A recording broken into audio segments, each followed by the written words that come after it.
At the beginning, they made you feel like the most important person who had ever existed. You weren't imagining it. It was real. And that's exactly what made what came next so hard to understand. What you experienced has a name. It's called love bombing. And here's what it actually is. What love bombing is and what it isn't. Love bombing is not intense attraction. It's not passion. It's not someone who really, really likes you and isn't afraid to show it. Love bombing is a systematic pattern of overwhelming affection, attention, and validation, delivered with a specific purpose. Not to make you happy, to make you dependent. The term was first used by researchers studying cult recruitment in the 1970s, because that's where it was first documented. Not in romantic relationships, but in organizations that needed to create loyalty fast. The technique crossed over because it works on the same psychological needs, regardless of context. Here's what it looks like in practice. Sign 1. The pace feels off, but in a good way. Love bombing almost always involves a sense of acceleration. Things move faster than they normally would.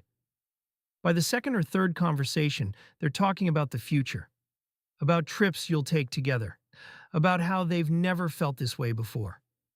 It feels like a fairy tale. And that's the point. Normal attraction builds gradually because trust builds gradually. Love bombing bypasses that process entirely.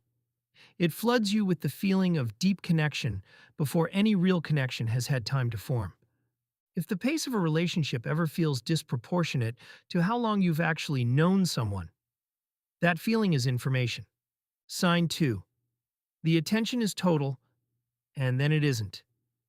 During the love bombing phase, they are extraordinarily present. They text constantly. They remember everything you say. They show up. They prioritize you in ways that feel almost overwhelming. And then, at some point, something shifts. The attention becomes inconsistent. The warmth comes and goes. You find yourself working to recreate the feeling of those early weeks. Doing more, giving more, making yourself more available. This is not an accident. The withdrawal of attention after a period of total attention is the mechanism. It's what creates the chase, and the chase is what creates the bond. Psychologists call this intermittent reinforcement. The unpredictable pattern of reward and withdrawal is neurologically more compelling than consistent affection. It's the same mechanism that makes gambling addictive. Once you understand this, the confusion you felt starts to make a different kind of sense. Sign 3. You felt chosen, specifically chosen. Love bombers don't just make you feel liked. They make you feel uniquely seen, uniquely understood, like they recognized something in you that no one else ever has. They might say things like, "I've never talked to anyone the way I talk to you," or "You're different from everyone else I've ever met." This works because it targets one of the deepest human needs, the need to be truly known by another person.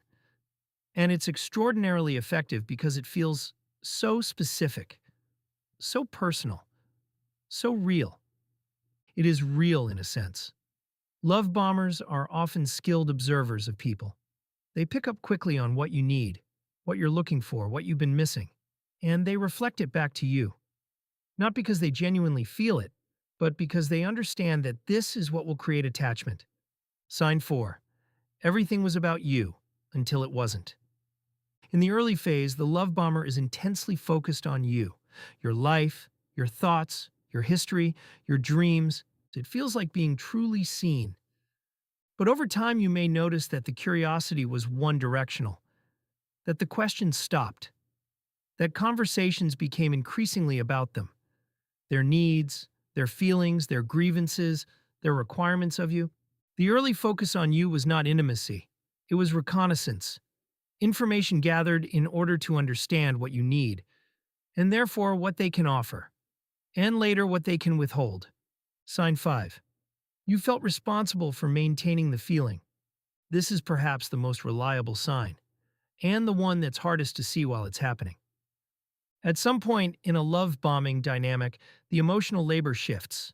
The person who is doing everything, the attention, the effort, the grand gestures, begins to do less, and you begin to do more.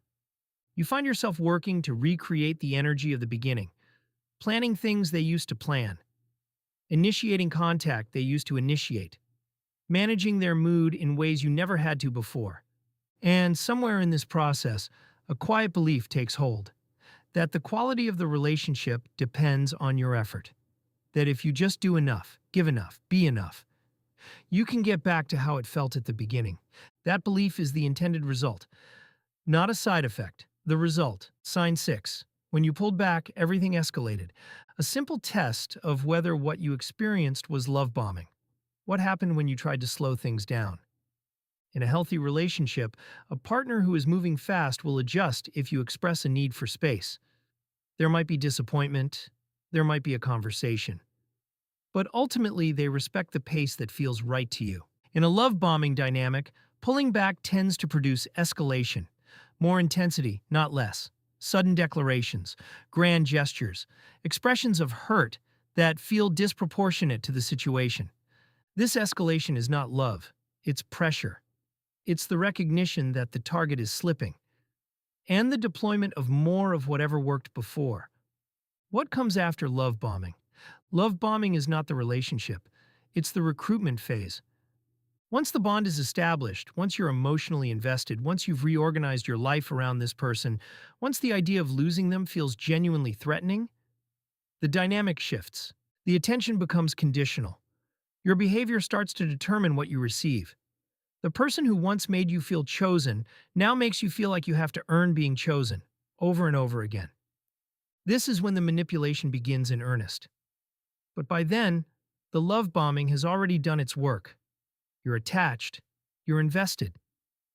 And the very memory of how it felt at the beginning, that real overwhelming feeling of being seen, and becomes the thing that keeps you searching for a way back to it. Understanding love bombing doesn't undo what you felt. It doesn't make those early weeks less real. What it does is give you a frame for understanding what happened. One that doesn't require you to blame yourself for being swept away by something that was specifically designed to sweep you away. Subscribe for more videos on psychology, narcissism, and the hidden patterns behind manipulation. I'll see you next week.